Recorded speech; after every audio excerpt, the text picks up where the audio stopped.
एकर जड़ में नेता के गलती नहीं थे। नेता के तो हमनी के बनावता नहीं जा, जड़ में गलती बा हमनी के बीच में। हमनी के बुझाता, सबके मालूम बा कि बिहार में का तकलीफ बा। के नहीं खे जानत कि बिहार में लइकन के पढ़े के व्यवस्था नहीं खे। एमे के ऐसा आदमी बा जे नहीं खे जानत कि बिहार में कितना भ्रष्टाचार बा। केकरा नहीं खे बुझात कि भैया लइकन के रोजगार नहीं खे। ये तो सब के बुझाता, लेकिन जहिया हमनी के वोट देता नहीं जा तो वो दिन पढ़े खातिर वोट नहीं खी जाते। हमनी के अपना लइकन के रोजगार खातिर वोट नहीं खी जाते। हमनी के वोट देता नहीं जा अपना जात पर। हमनी के वोट देता नहीं जा हिंदू मुसलमान के नाम पर, भारत पाकिस्तान के नाम पर। हमनी के वोट देता नहीं जा लालू जी के डर से भाजपा के, अब मुसलमान भाई लोग भाजपा के डर से लालू जी के। तो सुधरी कैसे?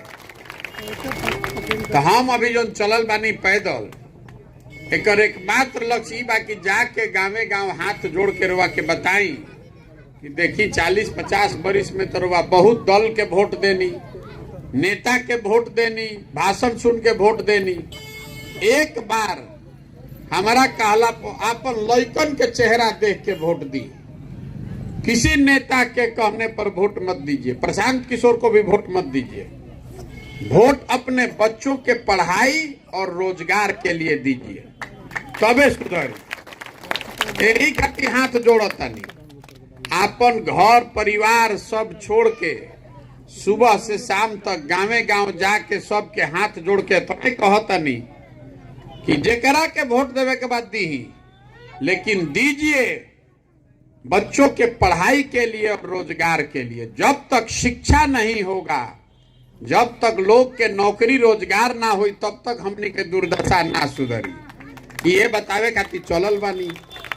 ठीक लागे तो मानी, आ ना ठीक लागे तो जेकर झंडा लेकर रुआ घूमत नहीं घूमी। लेकिन अगर नहीं सुधरिएगा तो जौना गरीबी बदहाली में हमनी के जिंदगी बीतल बा, इतने गरीबी बदहाली में हमनी के लइकनों के जिंदगी बीती। हम मान ली हमारी उम्र बा 45 साल, तो कितना दिन आदमी जिंदा रही? आधा से ज्यादा उम्र तो हमनी के निकल गई। अब कम से कम अपना लइकन के तो जिंदगी सुधर जाओ। न तो जे बिहार से बाहर जाता, जेकरे मन होता उहे 2 थप्पड़ मार देता। कहियो कोई तमिलनाडु में मार देलस, कहियो बॉम्बे में मार देलस, कोई गुजरात में गरिया देलस। रोज रोवा खबर सुनता नहीं। बिहार के मजदूर कहियो कश्मीर में मर गया, कहियो लाश तक वापस नहीं खे आवत। इतना हमने के दुर्दशा बा। और जब वोट देता नहीं जा, पूछता नहीं कि काहे वोट देनी है, तो आदमी कहता का करी भैया, गौवा वाला सब देते रहे तो हमू दे देनी है। गौवा वाला जाके कुआं में गिरी तो वो गिर जाई। अरे आप अपने बच्चे का चिंता नहीं कीजिएगा तो कोई राउर लड़का के चिंता करी भाई? कोई ना करी। जे आके कहता कि करब झूठे बोलता। आदमी हमरा कहता कि प्रशांत किशोर भैया रुआ आगे चली, रुआ बिहार के सुधारी। तो हम आपको कहने आए हैं कि जे नेता आवेला ये कहेला कि हमरा के वोट दे दो हम सुधार दे। हम आपको कह रहे हैं कि एगो प्रशांत किशोर के छोड़ी, अगर 10 गो प्रशांत किशोर आ जाइहन तो वो सुधरे वाला नहीं के। जब तक आप नहीं सुधरिएगा, आप अपने बच्चे के लिए नहीं खड़ा होइएगा, तब तक ही सुधर सकता है। नहीं सुधरेगा तो हाथ जोड़ता नहीं कि भैया एक बार संकल्प ली जा। 50 बरिस कितना आदमी पर दाव लगैनी, एक बार अपना लइकन के भविष्य पर दाव लगाई। छोड़ी चिंता पाकिस्तान के, छोड़ी चिंता की बुलेट ट्रेन कहाँ बनता, मोदी जी का करता। छोड़ल जाओ लालू नीतीश के, एक बार अपना लइकन के चेहरा देखल जाओ, लइकन के नाम पर वोट दियाओ, तबे सुधरी। लिख के रखी हमार जौन अनुभव बा। 10 बरस में 20 बरस, हम 10 बरस काम के लिए बानी देश विदेश में। जिस दिन बिहार के लोगों ने तय कर लिया कि शिक्षा और रोजगार, यही 2 चीज पर वोट दे, अपने आप बिहार सुधरने लगेगा। रउआ पेड़ के टहनी देखता नहीं तो पेड़ के टहनी अगर सूखता तो एक गो पेड़ के टहनी ठीक करिए चाहे जड़े के ठीक कर दी। जड़ में बात है कि जब तक समाज नहीं सुधरेगा तब तक राजनीति नहीं सुधर सकता है।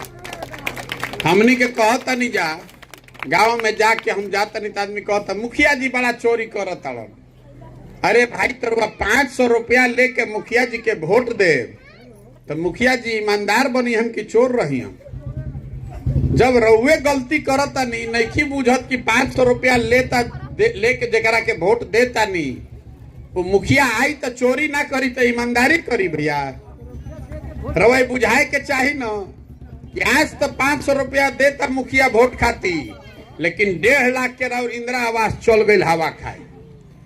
जो 1000 रुपया दे के मुर्गा भात खिया के पाउच पिला के जे रवा से वोट लेता वो हरिश्चंद्र ना न बनी, आके लुटबे करी।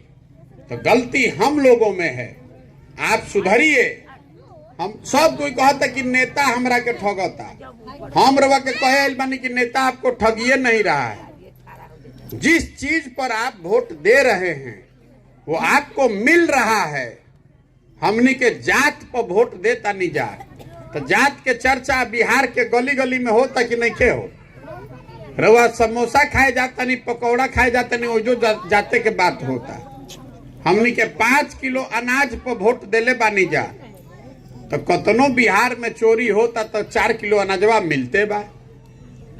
रवा वोट देले बानी राम मंदिर बनावे खाती, तो 30 बरिस के बादे सही लेकिन राम मंदिर बनते बा। रउआ वोट देले बानी मोदी जी के 56 इंच के सीना देख के, तो मोदी जी के सीना 56 इंच के रोज टीवी पर लौकते बा। अरे जो बोइएगा वही न काटिएगा। आप ईमानदारी से अपने बच्चों के नाम पर बोलिए, कभी जीवन में शिक्षा के लिए रोजगार खातिर वोट दिए हैं? जब दिए ही नहीं है तो वो होगा कैसे? बस इतने तो बात बा में नेता के कोनो जरूरत नहीं है, यही से हम नेता नहीं की। हम तो कुम्हार हैं। घड़ा कैसे बनेला? घड़ा तो मिट्टी और चाक से बनता है। कुम्हार कतनो होशियार रहियन तो बिना माटी और चाक के घड़ा बनी। आप हैं वो मिट्टी और चाक। रउआ बढ़िया बानी, हम थोड़ा सा सहारा देव तो रउआ खड़ा हो जाई। यही खातिर पैदल चल रहल बानी। समझ में आवे तो अपने लिए नहीं तो अपने बच्चों के लिए खड़ा होइए, जुड़िए। और नहीं समझ में आए तो जहां है, जिस दल, जिस विचारधारा, जिस नेता में आपका भरोसा है वहां रहिए। हमको उससे कोई दिक्कत नहीं है। हमारा काम है कि इसको ईमानदारी और शुद्धता से करें, पूरा बिहार में जाकर करी। अगर समाज के समझ में आई तो सब कोई मिली, बिहार सुधरी। और ना समाज के समझ में आई तो हमने के भोगत नहीं जा, आगे भी भोगल जाई। ये उपाय बा, ये कहे खातिर चलल बानी। अब रउआ सबके मन होके तो आधा 1 किलोमीटर चली संगे, और नहीं